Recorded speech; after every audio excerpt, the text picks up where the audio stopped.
You know, I do stuff like this back in my home country, way back in 2009. I rang you this morning, Timothy Powney, I rang you this morning to ask you why stuff was missing off my hard drive.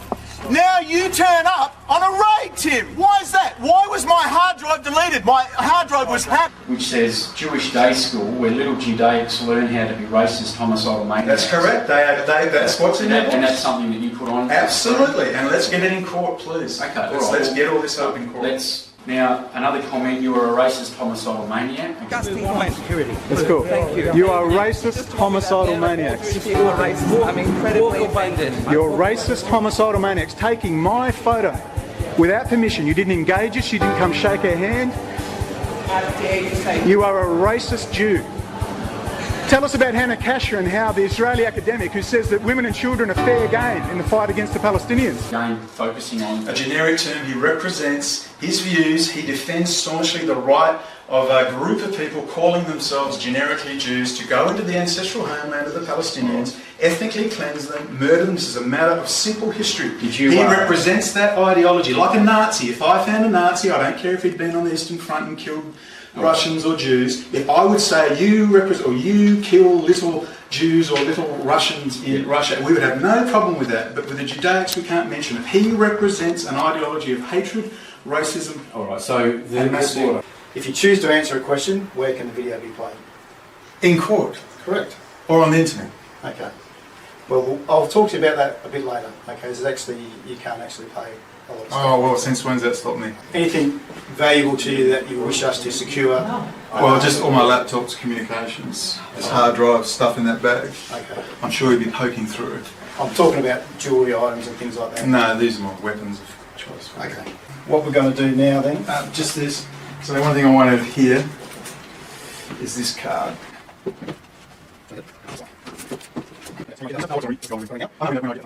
So it's just a card for Press TV, which is Iran's English-speaking news network. Yeah, it's regarding the last time my stuff was taken by Detective Sergeant Mark Rubich of WA Technology Crime. Material was deleted off my main hard drive and my backup hard drives. Nothing to do with the case, it was to do with the Esperance bird die-off in particular. He also deleted all of the unedited footage of the confrontation at the IGA. When I made a complaint about this, the house was then raided again 5 hours later. I rang you this morning, Timothy Powney, I rang you this morning to ask you why stuff was missing off my hard drive.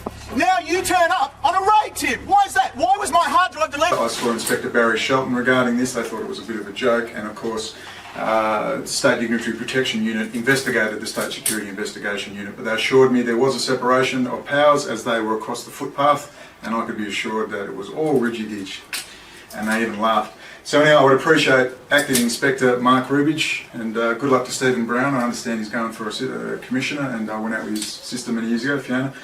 G'day Steve, you put on a lot of weight. Please don't delete crap off my laptops. Thanks, Mark. Okay. Now, in relation to your laptop, is that password protected? Yeah, it is. And there's also an encrypted partition, data partition. Okay. I'm not going to say what it is. You can legislate, fire another 2-year prison sentence at me with it. I want to see if Mark Rubich can break it. It's a 25 random character password, and it's on one of those pieces of paper. So good luck, Mark. Your time starts now. And I said, I believe it up to be bashed in the shit. I've been set up to be bashed. He said, no, don't be silly. We talked. They put me in the same cell as Lorenstein, Anthony Lorenstein. I believe he slashed the throat of his grandparents and disemboweled them and then ran naked down the street with their entrails wrapped around himself. I'm minimum security prisoner. They shoved me in maximum security, or they shoved me to Acacia first. Altercation with Bill Bosch, the former member of South African intelligence, the head of intelligence for Circa.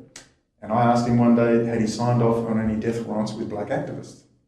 In front of the Noongar elders, and I did it on purpose because he was constantly messing with my mail to my lawyer, opening my mail to my lawyer. And also the Yeshiva Military Academies. There's things called Yeshiva Military Academies where ultra-Orthodox Jews go to train. They receive instruction, the nuts, the stuff they read out of the Babylonian Talmud, the Shulchan Aruch. These are books of the Mishnah or oral law.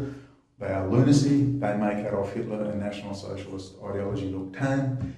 They are told to slaughter the Palestinians as they're animals. They have no soul. Anyway, I could go on. These are the Yeshiva Military Academies, and these are very dangerous because you have Australians. It's a bit like ISIS. Everyone would be very worried if, as Australian Muslims, are going to train with ISIS. we have a very big problem with Australian Jews going to train in the Yeshiva Military Academies where they receive training in special forces training. They get their combat pilots from there. They want the best of the best from there. The most committed ideologues of the Israeli state. Explosives training, firearms training, so on, electronic data intercept, specialists in hardware, software development, all sorts of stuff. They then go from there, and guess what? They come back to Australia, and then they get into a private and military institutions. I understand all that, and that's very well explained on your blog.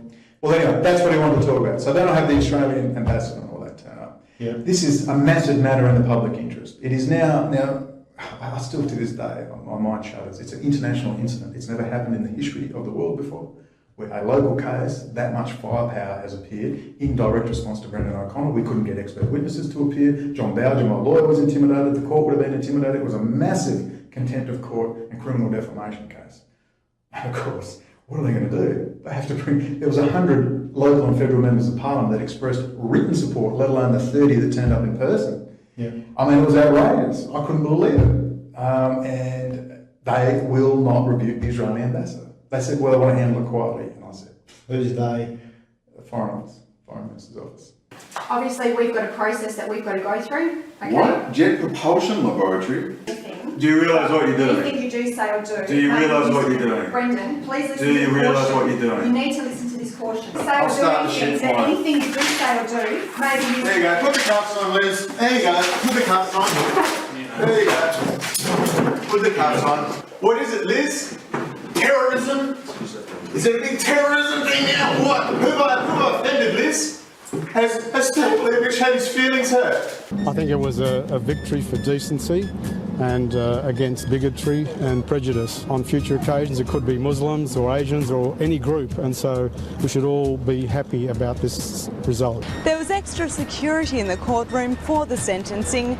After being told he would serve 3 years in jail, O'Connell yelled out, "That's a holiday camp compared to Gaza." You do have a I don't have to cooperate with you, Liz, all right? You don't have to say anything, Brendon. No, I can say, I love talking, Liz. Okay, I know you Liz, do, but you don't have Liz, to. Do you understand? do you remember when you came the last time with no warrant, Do you understand 3 weeks that you don't after? have to say anything? Do you remember the last case? Right. Do you remember the last case, Liz? All right. Do you remember it? Okay.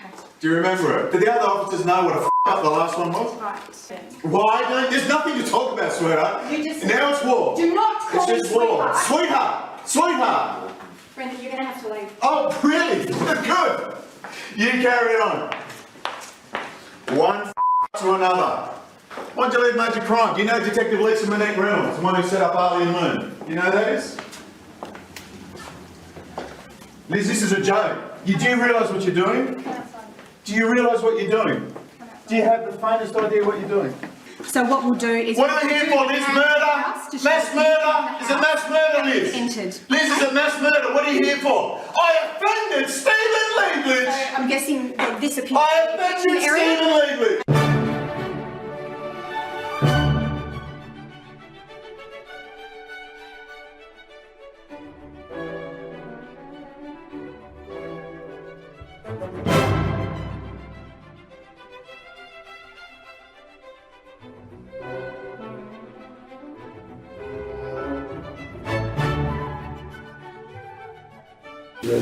And 9/11 conspiracies and that sort of stuff. Alright, okay. And then this blog stuff is all in there as well. Okay, that's not under the scope of the warrant, Yep. or the conspiracy theories and things like that. If there's anything to do with, like I said, jet propulsion laboratories, jet propulsion laboratories, jet propulsion laboratories, jet propulsion laboratories, jet propulsion laboratories. Okay. What? Jet Propulsion Laboratory? The DEA is complaining that every time they go after an American Jewish drug dealer or an Israeli drug dealer, that they're changing their habits, ridding their phones, jumping on planes, and therefore they believe VERINT, as a military intelligence originating startup company, was in fact putting backdoors in the equipment. That's VERINT. I discovered that the programs that Ed was working on in sessionizing things were passed to the Israelis covertly. In 2001 and 2, two devices pop up on the world commercial market, Naris and VERINT. The sources of two guys who came from Unit 8200, the Israeli equivalent of NSA, who were the ones who received our software in 1997 and 98.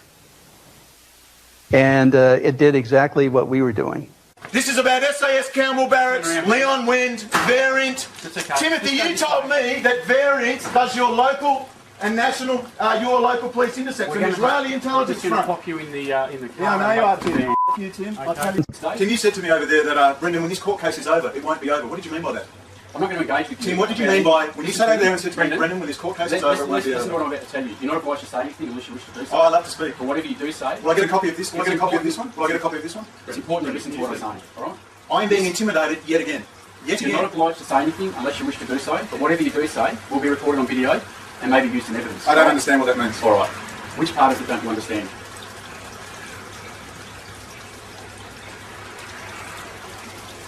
Do you want me to explain it to you again?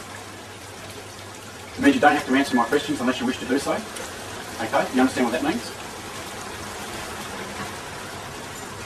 Alright, when we first walked in here... I'm still thinking whether, I'm not sure, I have to think about it. And that's just a taste of what I've got up to. But we really have to understand Putin is a product of Yuri Primakov and Heinz Kissinger. He does nothing without permission from his oligarchical network. The sanctions are not coming from the bankers. The actual sanctions now, it's not about the World Economic Forum. It's not about Carnegie. It's not about the Atlantic Council. It's not about the Council on Foreign Relations. They were kissing Putin's backside. It was all arranged for him, Xi, Israel and Germany to take over Eurasia. It's not happening. The sanctions are coming from the US establishment who do not want to lose power. One organised crime gang fighting another. I'll take the US crime gang, thank you. They have been constantly white-anted from within by the likes of Kissinger, the commie in the $1,000 suit. The think tanks, the foundation system, the City of London plants seeking to usurp Anglo elites' power and revert them back to the crown corporate.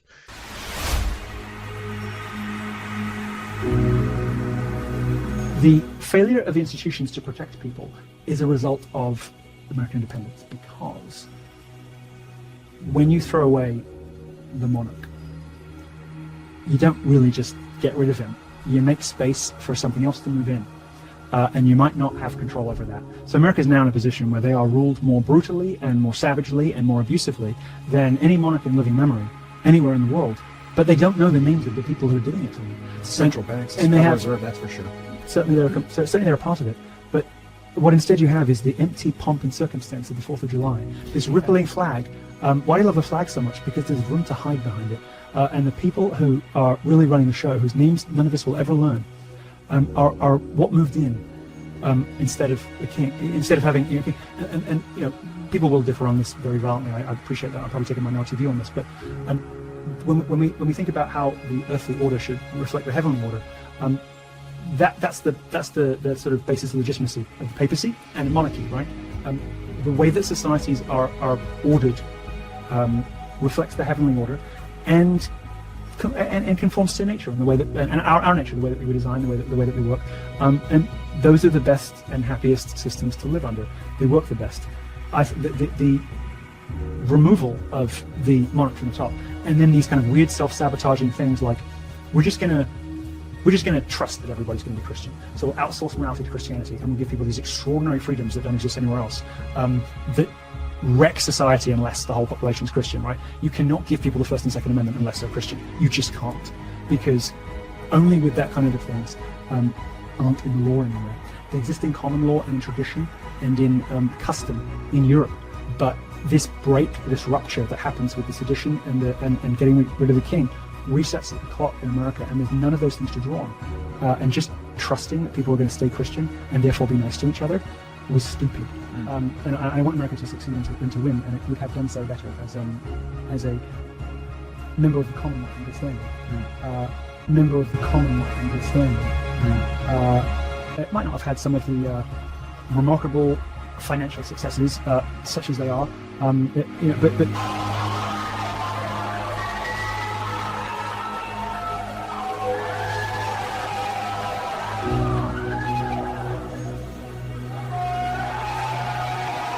well, the model, let me be very frank, I have never been an aficionado of the Constitution. The reason for it, it's outdated. the alliance between the Crown and the private Rothschild banking dynasty, East India Trading Company. We're going to talk about that. We're going to talk about the hacking of the FAA system in Canada and the US. And was this a warning from Bibi to leave Vladimir Putin alone, his best buddy? We've got to go over all those articles again that Whitney Webb and the Last American Vagabond never told you about, because we know who they work for. The mass migration through the southern border, it's about a cheap workforce ready for the economic boom, and of course to dilute the US population and voting base, because when you're a desperate third world refugee or even from a second emerging world, Mexico, you don't give a damn about constitutions and freedom and second amendments and things like that. You'll vote Democrat or whichever East India Trading Company fool they put in front of you. Right, left, it doesn't matter. We'll talk about Elon Musk and are his patents really owned by BAE Systems and the Crown Corporate over there in good old London. And we need to touch on the fact that during World War II with Lend-Lease, good old Churchill had to hand over 600 patents to Roosevelt, which was very, very interesting. And we know that Roosevelt was surrounded by communists. And it was very interesting what Henry Ford said about Roosevelt in 1943. New information about the Kennedys in this book. You'll be hearing a little bit later by Neil Baldwin in his book on Henry Ford and the Jews. And part of my book, new information I have, is on Joe Kennedy's anti-Semitism, which is one of the sort of seminal themes of his life. And how do I know that? I know that because I have his letters, and I have his diary. I have, for example, in 1944, when he says that Roosevelt is surrounded by Jews and communists, and I have this obsession that he had with his life, and he blamed the Jews for trying to get us into World War II. It was one of the kind of main themes of his life that I devote in great detail in my book. It shows, for instance, the extent the Catholic Church was behind Kennedy's candidacy, secretly pushing his candidacy. When people were being criticized for voting against Kennedy because of his religion, the Catholic Church and several of the bishops were pushing Catholics to vote for him simply because of his faith. There's information that is quite startling about Kennedy's political career, and others have said that Joe Kennedy was a secret force behind Jack Kennedy. Well, you see in these documents the extent that Jack Kennedy was managing his own career and was pushing his own career. And you see, sadly, the tragedy of Kennedy's health. And Bobby Kennedy said that his brother was sick half of his life, and it probably was much worse than that. He almost died when he was a young man. He was twice misdiagnosed as having leukemia. He should not have served in World War II, and by the time he entered the presidency, he was quite sick. And in these papers, there's Dr. Max Jacobson, who was a New York doctor, who in the late 50s and early 60s would give these injections to people, these injections of amphetamines and steroids. And Kennedy went to see Dr. Jacobson right before his first debate with Nixon, and I think that he had taken these amphetamines, he had one of these injections during these debates. We should touch on that subject, because this is the big background to what's happening today. We'll talk about Redacted, what's his name? That idiot from Fox News, the rip-off merchant who ripped off millions and then ran away to Portugal. We'll talk about his appearance with Johnny Vedmore, Whitney Webb's boyfriend, dear God, looks like the troll out of that movie. And he actually mentions he's discovered Heinz Kissinger, everyone. What a clever little boy, but you'll never see him show this picture. Will you, Johnny? No, you're not going to show that General Jim Jones Denology, Atlantic Council, Heinz Kissinger, Rupert Murdoch, Fred Kemp picture. Are you, Johnny? You or Whitney won't do it. We're going to go into the plants. We'll also go, Whitney Webb's on Russel Brand, who used to go with Jemima Goldsmith, who was a sister, half-sister of Diana Spencer. That's that lady, Di Spencer. And we'll talk about the close relationship between Jimmy Goldsmith and the Rothschild clan. Russel Brand, what an interesting fellow. Maybe Whitney's certainly getting on all the finest shows after she went on Glenn Beck. You know, the Israeli first, a hardcore Zionist. Whitney, you sure get on some strange compare shows, but there's nothing to see here. Whitney's a star, and she's being pushed hard by the Denology, Kissinger and Associates gang. And we really need to ask people this question about the new stars they're grooming, who won't mention, a Kay Griggs. All right. Now, we're having a fascinating conversation talking to the wife of the former Chief of Staff, Marine Atlantic, head of the intelligence group that went to Beirut. They were already meeting over there. He was before the Beirut bombing. The NATO intelligence wet operations guy, psychological operations guy. Okay, now when you refer to wet operations, WET, does that stand for something? Yes, it means murder, assassinations groups. NATO has a group of assassins and psychological operations specialists Uh-huh. who work in combined operations to destroy targets. Okay. The highest levels of the Marine Corps and the Army, in those special operations levels, the individuals are actually in the mob. New Jersey. You talking about the mafia type mob? I'm talking about the Brooklyn, New Jersey mob.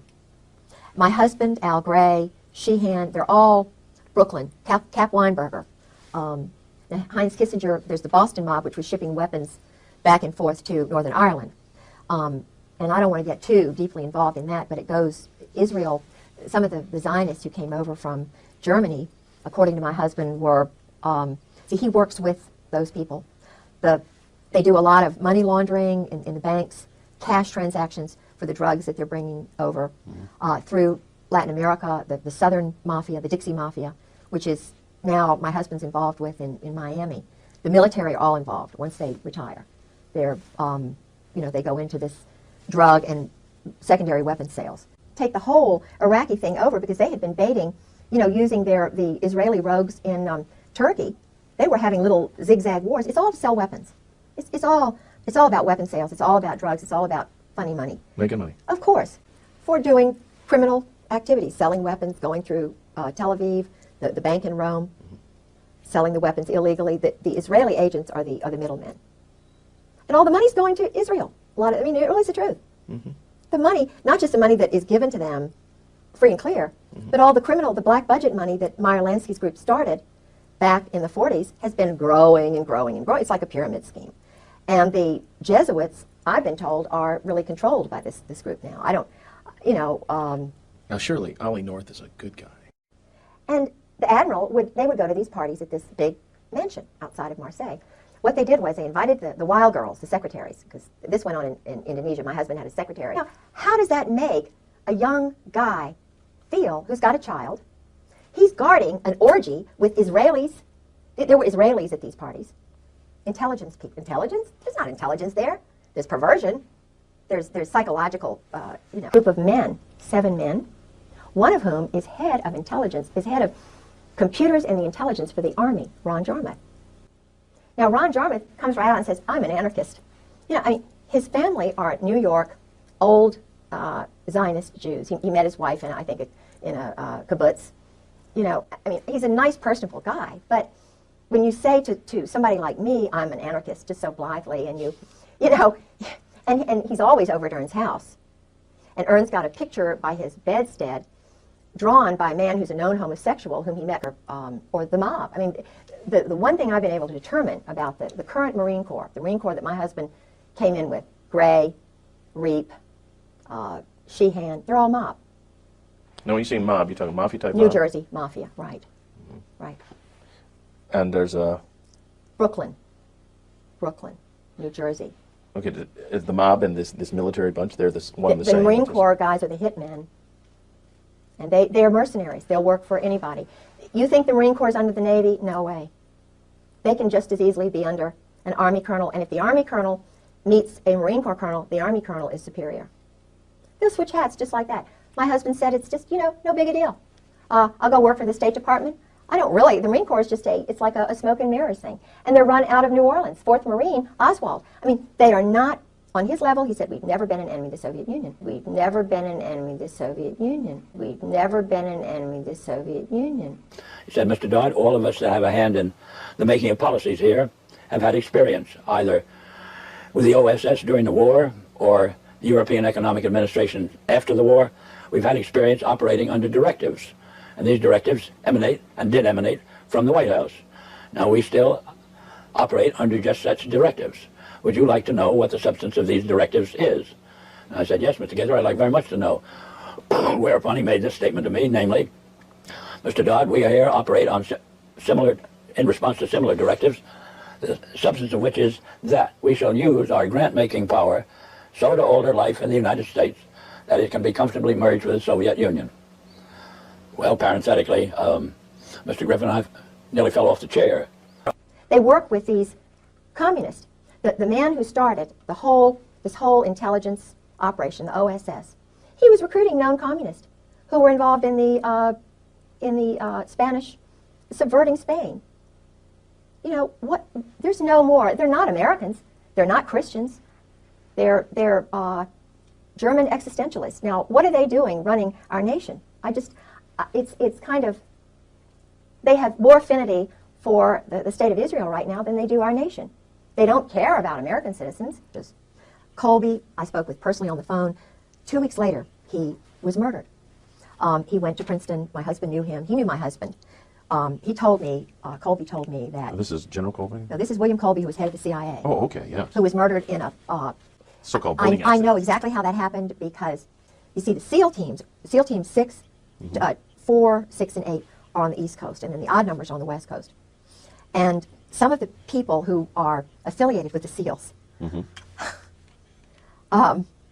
I shouldn't say that. I'm not going to say it. But well, it wouldn't be hard for a SEAL to come from underwater and tip the boat over and make sure the man's dead, that sort of thing? The Israelis train with the SEALs. They do a lot of wet ops, murders, over here.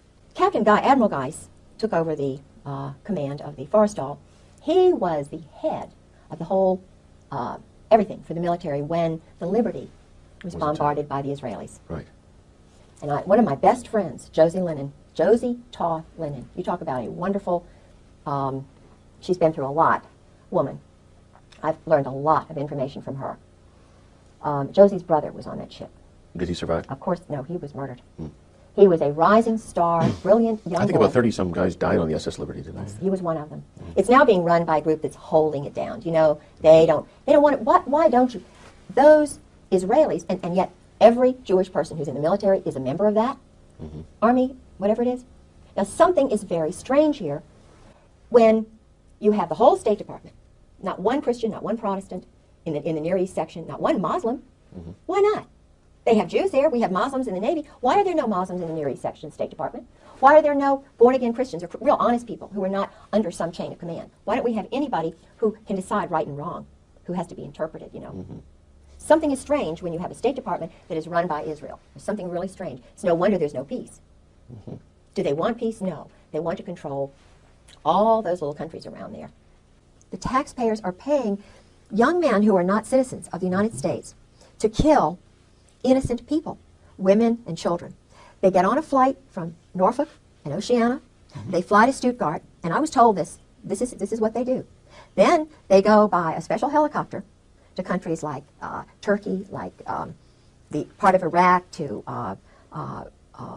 Algeria, to parts of Africa, and they do wet ops. They'll just, you know, murder 5, 10, 20 people, and then they blame it on the Arabs, or they blame it on somebody else, and they do wet ops. They'll just, you know, murder 5, 10, 20 people, and then they blame it on the Arabs, or they blame it on somebody else. For Al Gray, Al Gray he pulls the strings. It's all New Jersey mob. Where do you think Al Gray was born? Right outside of Atlantic City. My husband was born in Atlantic City. Sheehan's father was in the mob. You remember that big concert that they had back in the 60s where everybody was smoking pot and they were doing experiments on young people? They had all the public... Yeah, I forget Guess the name who did all the flying in of all the bands and the drug dealers and everything? Who arranged it all? General Sheehan's father. Oh, and this is the head. Woodstock, New York. That's where he's from. Now, isn't that unusual that the head of NATO would be, and his brother is doing all kinds of weapons deals and selling things to the military. And I went to his wife's home. They lived in the Virginia house after my husband disappeared. Well, was Woodstock kind of a of course, a testing ground for drugs. Okay. Of course, it was just an experiment, like the Jim Jones thing down there in Ghana. Yeah, he was working. I think even little David Koresh was used because he had a Mossad, he had an Israeli agent. They always get away, don't they? The Israelis always are in there, but they get away, don't they? Mandela. I don't mean Mandela. The guy in Panama. Noriega. Noriega he was an Israeli double agent. Anybody who is Jewish is automatically a member of the army, the Israeli army. They have a joint relationship. How can they be loyal to America if they will shoot ships like the Liberty and it's covered up? They always get away, don't they? The Israelis always are in there, but they get away, don't they?